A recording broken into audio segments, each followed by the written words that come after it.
بسم الله الرحمن الرحیم. نن زموږ د نحو امیر سبق نمبر 10 دی. نن به ان شاء الله موږ د مرکب بنایی تعریف او مثالونه وایو. مرکب بنایی موږ مخکې مرکب ویلو. د مرکب دوه قسمونه دي، یو ته مرکب مفید وي، یو ته مرکب غیر مفید وي. د مرکب مفید مو مکمل باس ختم کړی دی. اوس مرکب غیر مفید هم شروع کړو. نو ما د دې تعریف هم ویلو. مرکب غیر مفید داسې مرکب ته وایي چې د هغې ویونکې کله خبره وکړي که نه، نو اوریدونکي ته خبر یا طلب حاصل نشي. سامع را خبره یا طلب حاصل نشود، چې سامع ته خبر یا طلب د هغې نه حاصل نشي، نو هغې ته مرکب غیر مفید وي. بیا ما تاسو ته وي مرکب غیر مفید بر سه قسمه په درې قسمه دی. نو درې قسمونه کوم؟ یو اول قسم چې و هغه مرکب اضافي و. مرکب اضافي معنا را اضافت والا. اضافت نسبت ته وي، نسبت تعلق ته وي.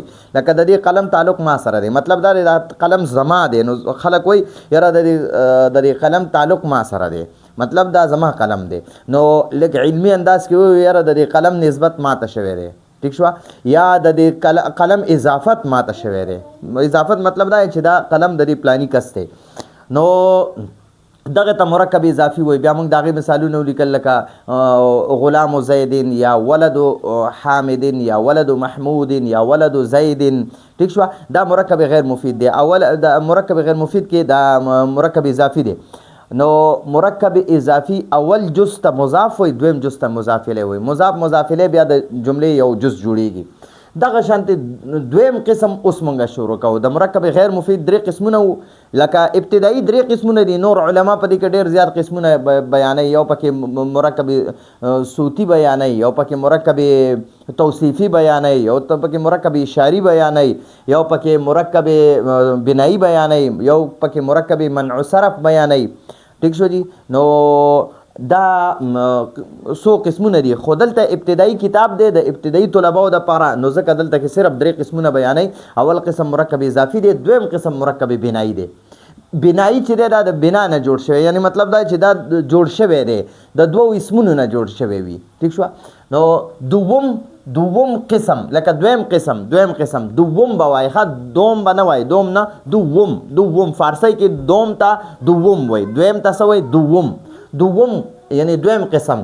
مرکب بنایی دی. دویم قسم د مرکب غیر مفید، دویم قسم څه شی دی؟ مرکب بنایی دی. و او هغه یعنی دا مرکب بنایی یادوي. و او او هغه آنس هغه دی. و او آنس او هغه دی. او هغه یعنی دا مرکب بنایی هغه دی که دو اسم را چې دوه اسمونو نه یکی کرده باشد، یو کړی شوی وي. دوه اسمونه یې یو کړي وي. دوه اسمونه یې یو کړي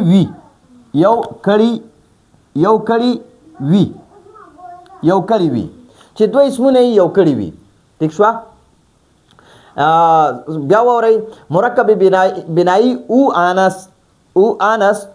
مرکب بنایی هغه دی که دو اسم را چې دوه اسمونه یې یکی کرده باشد، یو کړي وي، چې دوه اسمونه یې یو کړي وي. و اسم دوم او دویم اسم متضمن معنا را شامل وي، شامل یعنی اغستی وي. حرف باشد په یو حرف وي، یعنی متضمن په یو حرف وي، ٹھیک شو؟ و اسم دوم او دویم اسم. انشاءالله زه تاسو مثالونه هم په هغې به پوهېږئ، صرف دا عبارت درته یو ځل ویم، دا فارسی ده. و اسم دوم او دویم اسم متضمن حرف باشد، په یو حرف متضمن وي، یعنی یو حرف پکې هغې کې شامل وي، پټ وي پکې، ٹھیک شو؟ یعنی پوشیده وي. متضمن معنا نه پټ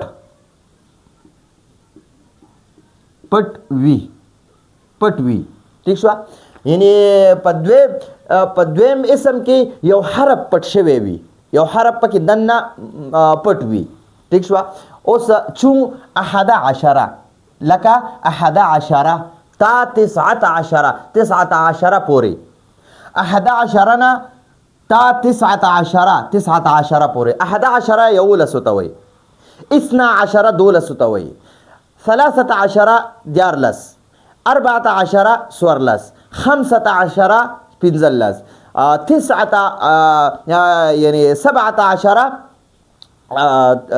دا اولس او 18 اتلس او 19 نورلس نو 11 نه والا 19 پورې د یو لسونه نورلس پورې چې دا کوم انسی دي کنه د ته مرکب بنایی وای مرکب بنایی وای نو کې در اصل چې اصل کې د دې در معنی را کې او اصل معنی را اصل نو موږ دا وایو چې اصل کې 21 21 و 19 بود است چې په اصل کې دا 11 په اصل کې 21 وو او 19 په اصل کې 29 وو 29 بود است واو را حذف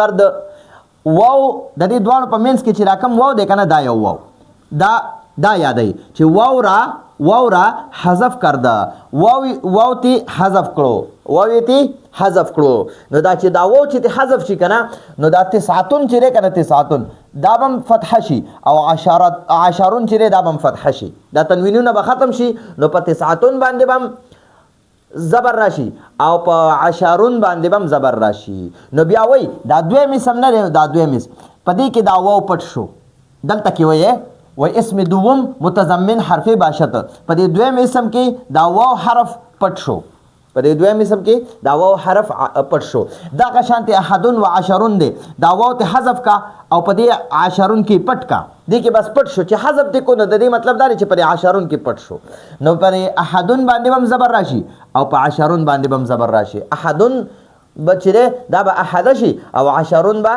دا 10 بشي نو دې نه بیا دا جوړ شوی 11 دا اصل کې 21 وو دا واو ته حذف کو نو دا 11 شو او 19 چې دا په اصل کې 19 وو نو دا واو ته حذف کو دا یو واو ته حذف شو ٹھیک شو دا ته حذف شو نو دا 19 شو په دې 19 باندې فتح شو او په 10 باندې فتح شو نو د دوو اسمونو نه چې یو اسم جوړ کې د دوو اسمونو نه چې یو اسم جوړ کې نو دې ته مرکب بنایی وای خو شرط پکې دا چې په مینس کې پکې یو حرف محذوف یو حرف ختم کړی شوی وي ٹھیک شو نو دغه ته مرکب بنایی وای نو مرکب بنایی د 11 نه واخله تر د 19 پورې د یو لسونه تر 19 پورې زه بیا تاسو ته دلته لیکم خو لږ په دې باندې پوهیږم چې بود است معنا وو د است معنا دی او بود است معنا چې وو اردو کې وای است معنا را ہے مونږ په پښتو کې وایو دی او بود است معنا تا وو ٹھیک شو واو را حذف کرده او واو مت حذف کړو هر دو اسم را یکی کرده هر دو اسم را او دواړه اسمونه یکی کرده یو کړل نو دا 21 چې کنه 21 دې ته ګورئ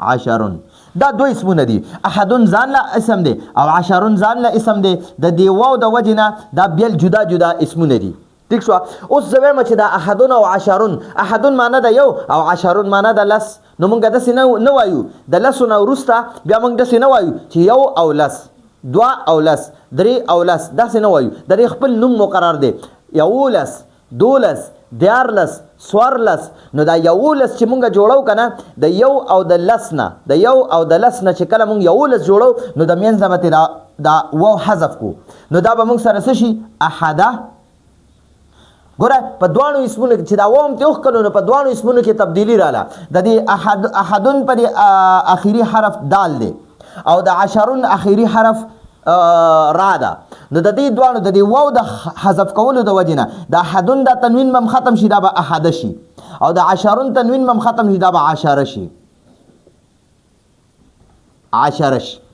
ٹھیک شو جی احدن و 10 نس جوړ شو 11 احدن و 10 ندلته کې وای هر دو اسم را هر دوانه اسمونه یعنی دوانه اسمونه یکی کرده دوانو اسمونه نه یو جوړ کو نو ګورئ احدن ځان له اسم دی و 10 ځان له اسم دی د دې واو نه مخکې حرف ځان له اسم دی د دې واو نه وروسته حرف ځان له اسم دی نو چې اوس مونږ وایو یاره د دې دوانو اسمونه نه یو اسم جوړوم نو ته به د مین نه دا واو حذف کی نو دا دوانه اسمونه به یو اسم شي نو بیا به احدن 10 بنوي بیا به 11 وي 11 معنی د 11 ٹھیک شو او وهر دو جز وهر دو جز او دواړه جزونه وهر دو جز دواړه جزونه مبني باشد مبني وي بر فتحه په فتحې سره، یعنی په دې دواړو اسمونو باندې به فتحه وي.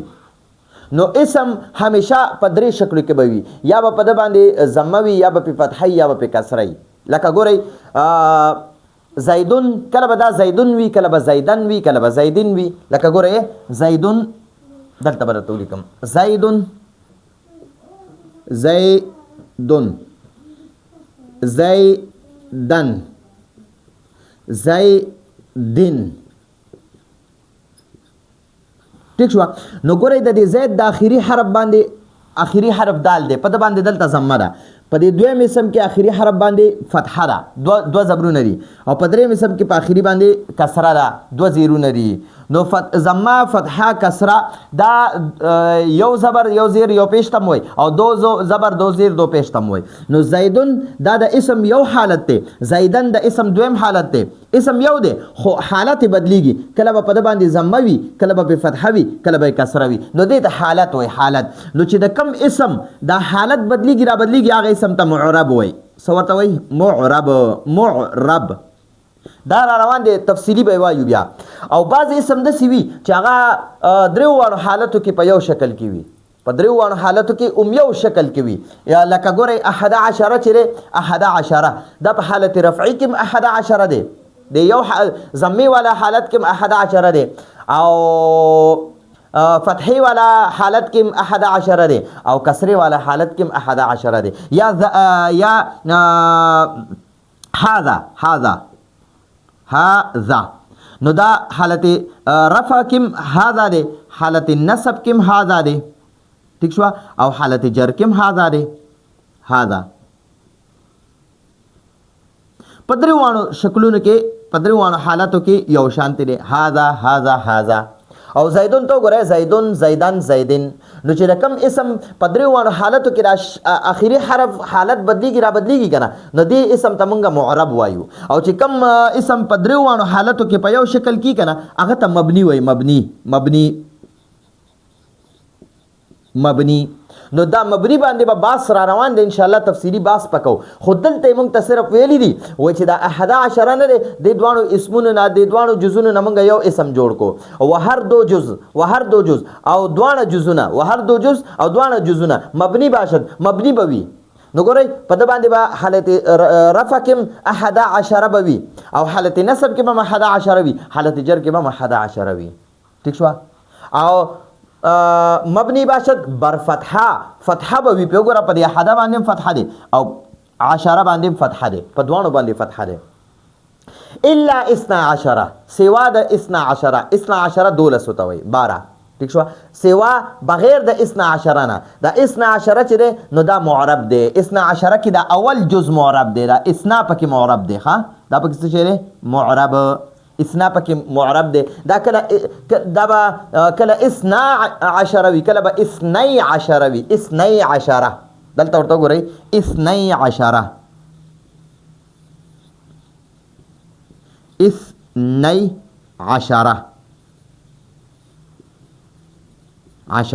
خو دا دویم جز نه دی، دا به همیشه مبني وي. او په صرف په 12 کې دا اولنی اسم دا معرب دی، کله به 12 وي، کله به 12 وي، کله به 12 وي، کله به 12 وي. نو مونږ ته وایي الا 12 سوا د 12 نه، بغیر د اسنا د الا معنا سوا هم راځي او بغیر هم راتلی شي. ته بغیر هم لیکلی شي، بغیر د 12 نه. که جزء اول د 12 اول جز دا اسنا، که جزء اول چې اول جز یعنی دا 12 دا اولنې اسنا جز یادی. که جزء اول جز معرب است، معرب دی. نو دا اول اسم معرب دی ځکه دا بدلیږي را بدلیږي، لکه څنګه زیدون زیدن زیدین. نو دغه شان اسنا چې دی دا اسنی هم راتلی شي، اسنی. او دا 10 دویم جز چې دا مبني دی، دا به همیشه مبني وي. دا به په حالت رفعي نسبي جري دریوانو حالتو کې به دا به همدقه 10 وي، فتحه به وي پې. ټیک شوه. نو زه تاسو ته اوس لیکم چې مرکب بنایی د دوو اسمونو نه مونږ څنګه جوړو څنګه دلته کې مې درته یو احدن ځان له اسم دی واو د وجې نه بیا په دې کې دغه راغلی دی فرق راغلی دی او عشرون ځان له اسم دی نو چې دا واو دې ته وښکل نو بیا دا دوانو نه به یو اسم جوړ شي نو دغه دا یولسو ته وایي او دا 12 چې دی که نه دا اثنان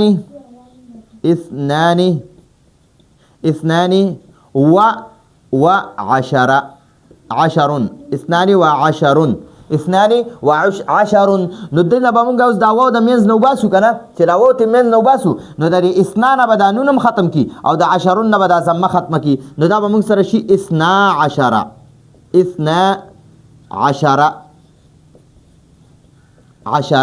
نو اثنان و عشرون معنی ده لس او دوا یا دوا او لس زه وایم چې دنه اوس زه د دوو او د لسو نه زه 12 جوړ کم 12 ته جوړ کم نو بیا به دا واو حذف کې نو دلته کې وایي چې یاره دا واو په دې دویم اسم کې متضمن دی متضمن معنی چې پټ دی پکې متضمن معنی سره چې په دې دویم کې پټ دی په دې کې دن نه دی متضمن معنی سره چې دا واو په دې عشرون کې دن نه پټ شو ٹھیک شو نو وای چې او مونږ وایو آسان انداز کې وایو چې یاره دا واو ته حذف کو چې واو حذف کې نو اولنی اسم کې هم تبدیلی راشي او په دې دویم اسم کې هم د دې واو د حذف کېدو د وجې نه تبدیلی راشي په اولنی اثنان کې دا نون ختم کو ٹھیک شو او د عشرون نه دا تنوین ختم کو زبر کې پیرا وسو عشره کو ٹھیک شو نو ثلاثه و عشرون اوس دیار لس وایو ثلاثه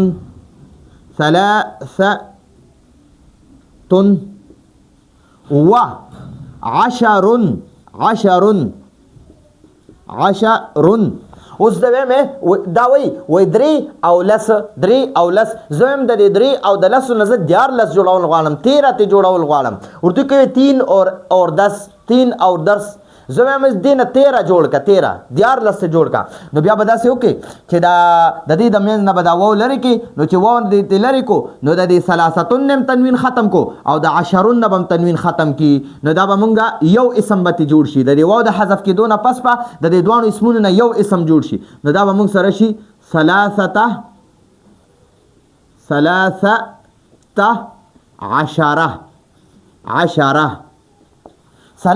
عشره اوس اربعتن دی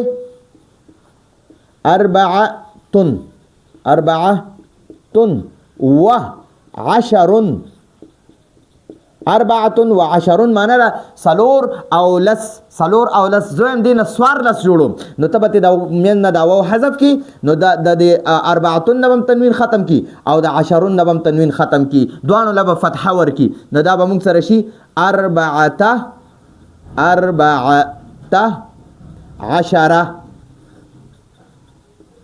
اربعه عشره دوانه اسمونو باندې فتحه رااله دا تنوین هم ختم کو چې واو ته ختم کو نو دا اربعتن نم تنوین ختميږي د عشرون نم تنوین ختميږي نو دا ماته 14 پورې وي ته 15 14 19 اتلس او نورلس پورې 9 و عشرون دا نورلس ته وي نو د دینه به دا واو لري کې نو د 9 نم تنوین ختم کی فتحه باور کی او د عشرون نم دا تنوین ختم کی فتحه باور کی لکه دې ته وګورئ دا د 9 و عشرون 9 معنی د 9 او عشرون معنی د 10 9 او 10 نو د دینه د 9 او 10 نه نورلس جوړول غواړم نو ته به وې د دینه به دا واو ختم کی دا دوانه اسمونه به یو کی او د دوانه اسمونو اخیری حرف لبه فتحه ور کی نو دا به 19 شي د 9 و عشرون نه به 19 شي بس د 11 نه 19 پورې چې دا څومره انسی دي کنه څومره انسی دي 11 12 13 14 15 16 17 18 19 نو دا 11 نه 19 پورې چې څومره انسی دي دا مرکب بنایی دي بس مرکب بنایی د 11 نه 19 پورې انسو ته وای د 11 نه 19 پورې انسو ته مرکب بنایی وای بل یو سیستم مرکب بنایی نه وای ٹھیک شو اوس دا مرکب بنایی چې څومره دي کنه د 11 نه والا 19 پورې دا به ممیز جوړیږي دې ته بس وای ممیز په ترکیب کې به دا ممیز جوړیږي ممیز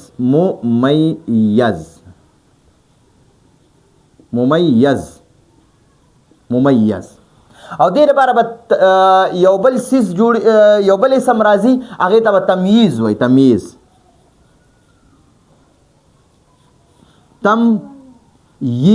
دوه یاګانې دي تمییز نو دا ممیز او تمییز چې دي که نه دا به بیا د جملې یو جز جوړیږي. ها ممیز او تمیز په ترکیب کې به دا د جملې یو جز جوړیږي. لکه زه وایم دا 14 دا ممیز دی، 14 ممیز دی او قلمن ورله تمییز راوله، قلمن دا تمییز کا. نو 14 ممیز او قلمن ورله تمییز کا، تمییز شو. نو دا ممیز او تمیز دا فرض کته مبتدا واخله، مبتدا یا ار یو سیز جوړیږي. ها نو زه به اوس داسې ویم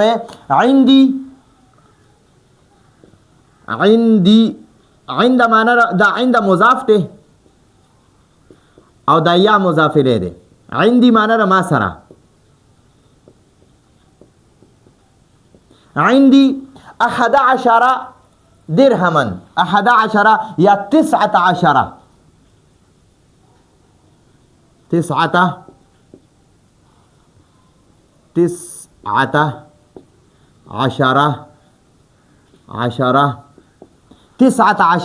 نو دا په ترکیب کې به ممیز شي، دیتا ممیز وی.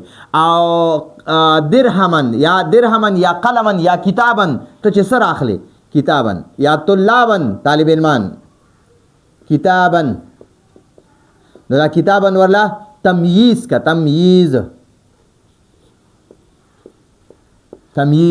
نو دا ممیز او تمییز دا به موږ سره مبتدا مؤخر شي، مبتدا مؤخر او دا مضاف او مضاف الیه به دا موږ لا خبر مقدم شي. نو مبتدا د خپل خبر سره جمله اسمیه خبریه شوه. ٹھیک شوه. نو دا زمونږ د نن ورځې درس یو ځل درته بیا وایم، امید دی تاسو په دې باندې پوه شوي او که کوم طالب پې نه پوه شوي یا څوک هم پې نه پوه شوي نو بیا ما نه په کمنټ کې تپوس هم کولی شئ. د مرکب بنایي تعریف هم کو او مثالونه بیانو. دویم قسم د مرکب غیر مفید، دویم قسم مرکب بنایي دی و او هغه دا مرکب بنایي یادی او هغه آنس هغه دی که دو اسم را چې دو اسمونه یکی کرده باشد، یو کړي وي و اسم دوم او دویم اسم متضمن حرف باشد، په یو حرف متضمن وي یعنی یو حرف پکې پټ وي، په دویم اسم کې یو حرف پټ وي، متضمن معنا را پټ وي، پټ دنه پکې پټ وي. نو ګورئ په 11 کې دا 10 نه په دې کې دا واو پټ کړی دی، دا اصل کې 11 دی. نو دا واو هم د 11 د منځ نه وښکول، په 10 کې پټ کو، نو هغې ته وایي متضمن دی. و اسم دوم او دویم اسم متضمن حرف باشد، یو حرف پکې پټ وي، په دویم اسم کې یو حرف پټ وي. چون 11 لکه 11 تا 19 تا معنا پورې 11 نه تر 19 پورې. ٹھیک شو. که در اصل چې په اصل کې 21 و 29 بود است، چې په اصل کې 21 او 29 وو. نو ګورئ 21 د دې نم دا وو په 10 کې پټ کو، نو دا موږ سره 11 شو. او 29 په دې دوانو کې دا وو دی، دا وو په 10 کې متضمن کو، په 10 کې متضمن کو، په 10 کې متضمن کو. نو دا وو موږ وایو یاره شارټ کټ وایو، مختصر وایو یاره دا وو ته موږ حذف کو. او دلته کې په دې عبارت کې و اسم دوم متضمن حرف باشد، چې دا دویم اسم دی دې کې یو حرف پټ دی، دا وو پکې حرف دی دام پکې پټ کو. نو دا موږ سره دا اودام چې د دې جملې نه پټ کو کنه دا وو په دې 10 کې. نو دلته کې اوس بیا موږ سره دا 19 شو بود است. واو را حذف کرد، واو هم ته حذف کو. هر دو اسم را او دوانه اسمونه یکی کرد، یو کړل، 11 کو.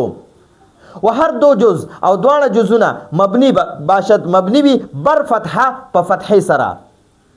ها دوانه جزونه دا ثلاثتم دا یو جز دی، دا یو اسم دی، او 10 دا دویم اسم دی. نو دا وی مبنی باشد بر فتحه، دا په فتحه سره مبنی وي، فتحه سره یعنی په 3 باندې فتحه وي او 10 باندې فتحه وي. دې زبر ته موږ فتحه وایو. خان الا 12 سوا بغیر د 12 نه، دا 12 چې نو دا کله 12 راځي. ها دا به کله 12 وي، کله به 12 وي. د دې 12 دا اولنې جز معرب دی او دا دویم جز مبني دی. دا دویم جز به همیشه هم 10 وي او دا اولنی جز چې دی اولنی اسم نو دا به کله اثنا راځي کله به اثنی راځي. صرف د 11 نه 19 پورې چې څومره اسمونه دي په دې کې دا 12 نه دی 12 صرف د 12 د اولنی جز معرب دی نو ټول مبني دي د 11 نه وره 19 پورې ټول مبني دي دوانه جزونه مبني دي خو د 12 د 12 د اولنی جز چې دی دا به اولنی اسم به دا به مبني وي معرب به وي کله به اثنا راځي کله به اثنی راځي. 12 الا 12 سوا د 12 لا که جز اول معرب است چې د 12 اول جز معرب دی اول جز دا اثنا دی اثنا نو ما تاسو ته وی دا اثنا چې دا کله کله اثنی راځي اثنی دا به 12 هم راځي او 12 هم راځي